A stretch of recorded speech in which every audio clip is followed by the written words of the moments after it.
ഈച്ച വീണ്ടും മരണത്തിന്റെ അടുത്തേക്ക് തിരിച്ചെത്തിയിരിക്കുകയാണ്. ഇനിയും അവന് 2 ജീവിതം കൂടി ബാക്കിയുണ്ട്.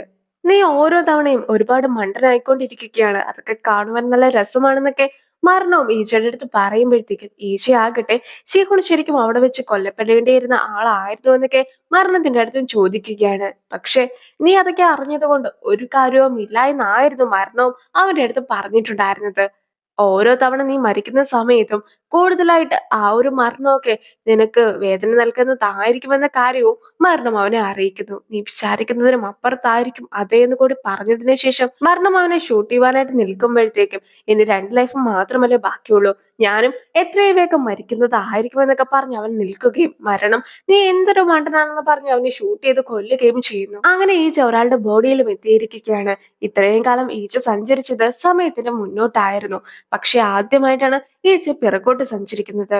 എന്തായാലും ഒരാളുടെ ബോഡിയിൽ കയറി ഇനി എത്രയും വേഗം മരിക്കാമെന്നൊരു തോന്നലൊക്കെ ആയിരുന്നു ഈച്ചയുടെ ഉള്ളിലേക്ക് ആദ്യമായിട്ട് എത്തുന്നത്. അവനും തൊട്ടടുത്ത് കണ്ടിട്ടുണ്ടായിരുന്ന റോഡൊക്കെ ലക്ഷ്യമാക്കി ഓടുകയാണ്. അങ്ങനെ ഇരിക്കെ നമ്മുടെ ഈച്ചേനെയും കാണിക്കുന്നു. അതായത് കഥ തുടങ്ങിയപ്പോൾ ഉണ്ടായിരുന്ന ഈച്ചേനാണ് ഇപ്പോൾ കാണിച്ചിട്ടുമുള്ളത്.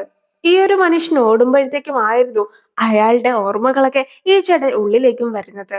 നല്ലൊരു ജോലിയും കുടുംബമൊക്കെ സ്വന്തമായിട്ടുള്ള ഒരാളായിരുന്നു ഇത്. പക്ഷെ കുറെ വർഷങ്ങൾക്ക് ശേഷം അയാൾക്ക് പെട്ടെന്ന് അയാളെ പിരിച്ചുവിടുകയാണെന്നൊക്കെ പറഞ്ഞ് ഒരു നോട്ടീസ് കിട്ടുകയാണ്. അയാൾ ഒരുപാട് വർഷം കഷ്ടപ്പെട്ട് വർക്ക് ചെയ്തിട്ടുണ്ടായിരുന്ന കമ്പനി അയാളെ ഉപേക്ഷിച്ചു.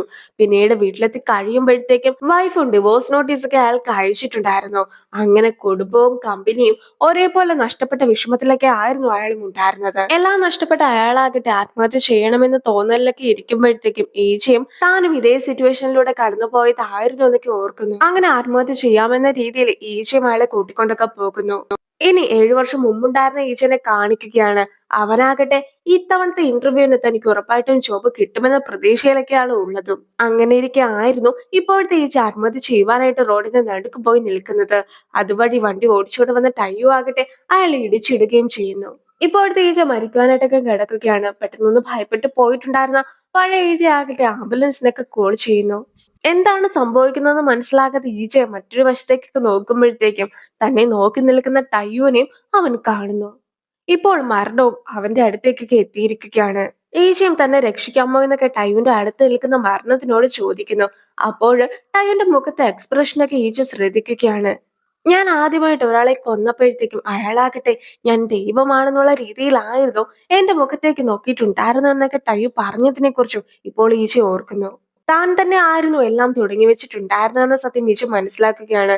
പിന്നീട് ഈച്ചയും നമ്മുടെ പഴയ ഈച്ചയുടെ ദേഹത്തേക്കൊക്കെ പിടിക്കുന്നു. അങ്ങനെ ഇരിക്കെ അവനും മരണപ്പെട്ടു പോകുന്നു. ആ ഒരു ഷോക്കിലായിരുന്നു പഴയ ഈച്ചയും ഉണ്ടായിരുന്നത്. പിന്നീട് നടന്നതെല്ലാം തന്നെ അതിനെ ഡിപ്പെൻഡ് ചെയ്തുകൊണ്ടുമായിരുന്നു. നീ ശരിക്കും ഒരു മണ്ടൻ തന്നെയല്ലേ, നിനക്ക് നഷ്ടപ്പെട്ടതെല്ലാം തന്നെ തിരിച്ചു തരുവാനായിട്ടായിരുന്നു ഞാൻ ശ്രമിച്ചിട്ടുണ്ടായിരുന്നത്. പക്ഷെ നീ ആകട്ടെ എല്ലാം കൊണ്ടുപോയി നശിപ്പിച്ചു എന്നൊക്കെയാണ് മരണവും ഈച്ചയോട് പറയുന്നത്. ഞാൻ ഏതൊക്കെ മനുഷ്യരെ ശിക്ഷിച്ചിട്ടുണ്ടോ അവരെല്ലാവരും ഒരേപോലെ ആയിരുന്നു ചിന്തിച്ചിട്ടുണ്ടായിരുന്നതും. അവർക്ക് ഞാനൊരു അവസരം കൊടുത്തിട്ട് പോലും അവരാരും അത് ശരിക്കും ഉപയോഗിച്ചിട്ടുണ്ടായിരുന്നില്ല.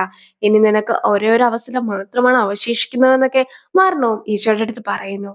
ഞാൻ അടുത്തതായിട്ട് ഏത് ബോഡിയിലാണ് എത്തുന്നതെങ്കിലും ഞാൻ ഉറപ്പായിട്ടും പെട്ടെന്ന് തന്നെ മരണപ്പെട്ടിട്ട് തിരിച്ചെത്തുന്നതായിരിക്കുമെന്നൊക്കെ ഈച്ചയും ഉറപ്പ് നൽകുകയാണ്. പക്ഷെ നിനക്കത് സാധിക്കുമെന്ന് എനിക്ക് തോന്നുന്നില്ല എന്ന് മരണവും അവനോട് പറയുന്നു. അവൻ പുതിയ ശരീരത്തിലൊക്കെ എത്തിയതിനു ശേഷം കാണുന്നത് അവന്റെ വീട് തന്നെ ആയിരുന്നു. അങ്ങനെ അതിശയിച്ചു നിൽക്കുന്ന അവനാകട്ടെ കണ്ണാടിയിലൊക്കെ നോക്കി കഴിയുമ്പോഴത്തേക്കും അവന്റെ അമ്മേനെ തന്നെയാണ് കാണുന്നത്. ഇതിന്റെ അവസാനത്തെ എപ്പിസോഡ് തുടങ്ങുന്ന സമയത്ത് കണ്ണാടിയിൽ നിൽക്കുന്ന ഈച്ചയാകട്ടെ ഈച്ചയുടെ അമ്മേനെ തന്നെയാണ് കണ്ണാടിയിൽ കാണുന്നത്. അധികം വൈകാതെ തന്നെ അമ്മയുടെ ഓർമ്മകളും അവന്റെ ഉള്ളിലേക്ക് എത്തുന്നു. അമ്മേനെ കുറിച്ച് എല്ലാ കാര്യങ്ങളും അറിയാമെന്നായിരുന്നു അവൻ വിചാരിച്ചിട്ടുണ്ടായിരുന്നത്.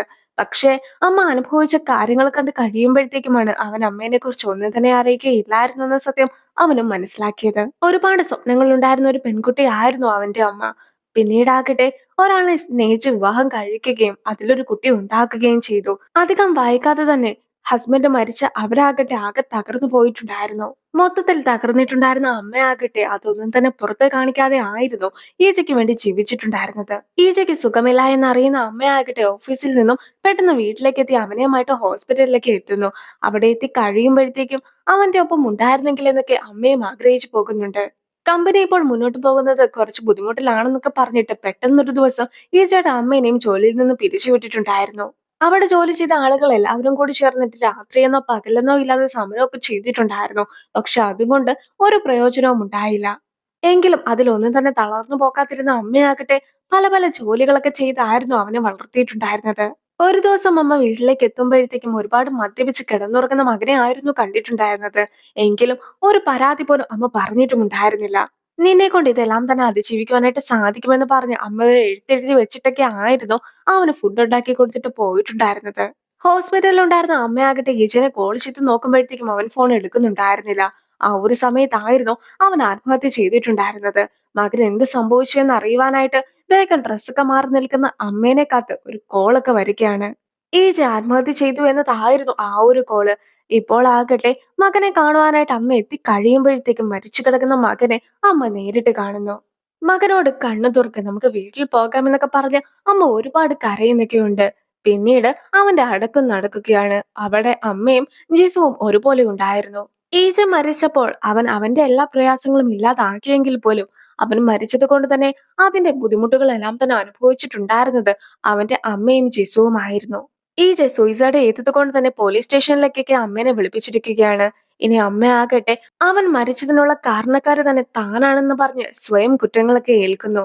അതായത് എന്നെക്കാളും നല്ല ഒരു അമ്മയൊക്കെ ആയിരുന്നു അവൻ ഉണ്ടായിരുന്നതെങ്കിൽ അവൻ ഒരിക്കലും ആത്മഹത്യ ചെയ്യുകയില്ലായിരുന്നു എന്നായിരുന്നു അമ്മയും വിശ്വസിച്ചിട്ടൊക്കെ ഉണ്ടായിരുന്നത്.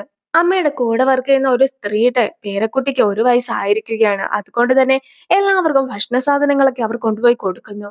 ആ കുട്ടിക്ക് പുതിയ ഡ്രസ്സൊക്കെ മേടിച്ചു കൊടുക്കാൻ പറഞ്ഞ് അമ്മയും കൂടെ വർക്ക് ചെയ്യുന്ന സ്ത്രീയുടെ കയ്യില് കുറച്ച് പണമൊക്കെ നൽകുകയാണ്. ഇനി അമ്മ ഡോറിന് വെളിയിലേക്ക് ഇറങ്ങി കഴിയുമ്പോഴത്തേക്കും അകത്തുണ്ടായിരുന്ന ആളുകൾ സംസാരിക്കുന്നത് അമ്മ കേൾക്കുകയാണ്. അവർ നൽകിയ പണം കൊണ്ട് ഡ്രസ്സൊന്നും മേടിക്കുവാനായിട്ട് പാടില്ല. ഇതെല്ലാം തന്നെ ദുശകനമാണ്. എന്റെ മകളുടെ വിവാഹമൊക്കെ അടുത്ത ദിവസം നടക്കുവാനായിട്ട് പോകുന്നുണ്ട്. ആ സമയത്തും ഞാൻ അവളെ വിളിക്കുകയില്ല. ഈ ഒരു കാര്യങ്ങളൊന്നും അവളെ അറിയിക്കുക പോലും ഇല്ല എന്നൊക്കെ ആയിരുന്നു അവരും സംസാരിച്ചിട്ടൊക്കെ ഉണ്ടായിരുന്നത്. അത് കേൾക്കുമ്പോഴത്തേക്കും അമ്മയ്ക്കും കൂടുതൽ വിഷമമാകുന്നു. ഇനി അമ്മയും ക്ലീനിങ് ഒക്കെ ചെയ്തുകൊണ്ടിരിക്കുമ്പോഴത്തേക്കും ഒരു കുഞ്ഞിന്റെ ഭാവി അവന്റെ അമ്മയിലാണ് ഉള്ളതെന്നൊക്കെ എഴുതിയിരിക്കുന്നത് കാണുകയാണ്. അതും കൂടി കണ്ട് കഴിയുമ്പോഴത്തേക്കും അമ്മ ആകെ തകർന്നു പോകുന്നു. ഇത്രയും കാര്യങ്ങൾ മനസ്സിലാക്കുന്ന അവരും ആകെ വിഷമിക്കുകയാണ്. അപ്പോഴായിരുന്നു ഞാൻ ആത്മഹത്യയാണ് ചെയ്തിട്ടുണ്ടായിരുന്നത്, അല്ലാതെ ആരെയും ഞാൻ വിഷമിപ്പിച്ചിട്ടില്ലായിരുന്നു എന്നൊക്കെ അവൻ നേരത്തെ ഡെത്തിന്റെ അടുത്ത് പറഞ്ഞതിനെ കുറിച്ച് ഓർക്കുന്നത്. അപ്പോഴാകട്ടെ നീ ആരെയും വിഷമിപ്പിച്ചിട്ടില്ല എന്നത് ഉറപ്പായിട്ടുള്ള കാര്യമാണോ എന്നൊക്കെ മരണവും അവന്റെ അടുത്ത് ചോദിച്ചിട്ടുണ്ടായിരുന്നു. നീ വളരെ സെൽഫിഷ് ആയതുകൊണ്ട് നീ നിന്റെ കാര്യം മാത്രമേ നോക്കിയിട്ടുള്ളൂ എന്നൊക്കെ മരണം പറഞ്ഞപ്പോഴത്തേക്കും അപ്പോഴത്തെ സിറ്റുവേഷൻ വെച്ച് മാത്രമായിരുന്നു അവൻ ആലോചിച്ചിട്ടുണ്ടായിരുന്നത്. യഥാർത്ഥത്തിൽ അവന്റെ മരണം കാരണം അവന്റെ അമ്മ എത്രത്തോളം ബുദ്ധിമുട്ടി എന്നതായിരുന്നു മരണം ഉദ്ദേശിച്ചിട്ടുണ്ടായിരുന്നതെന്ന് ഇപ്പോൾ മാത്രമാണ് അവൻ മനസ്സിലാക്കിയത്. 12 തവണ അവൻ മരിച്ചിട്ടൊക്കെ ഉണ്ടായിരുന്നല്ലോ. ആ 12 തവണയിൽ അവനെ ഏറ്റവും കൂടുതൽ വേദനിപ്പിച്ചിട്ടുണ്ടായിരുന്നത് കത്തിക്കരയുകയും അതുപോലെ തന്നെ കാലുകൾ അറുത്തപ്പെട്ട് മരിക്കുകയും ചെയ്തപ്പോൾ ആയിരുന്നില്ല. മറിച്ച് അവന്റെ ഒപ്പമുണ്ടായിരുന്ന ജിസു മരിച്ചപ്പോഴത്തേക്കും ആയിരുന്നു. അതായത് ഏറെ പ്രിയപ്പെട്ട ഒരാൾ മരിച്ചപ്പോഴത്തേക്കും ആയിരുന്നു അവന്റെ മരണം ഏറ്റവും വേദനാജനകമായത്. ഇപ്പോൾ ആകട്ടെ അമ്മ അനുഭവിച്ച വേദനകളെല്ലാം തന്നെ അവനും മനസ്സിലാക്കി കഴിഞ്ഞിരിക്കുകയാണ്. ഇപ്പോൾ അതൊക്കെ ഓർത്ത് അവനും കരയുന്നു.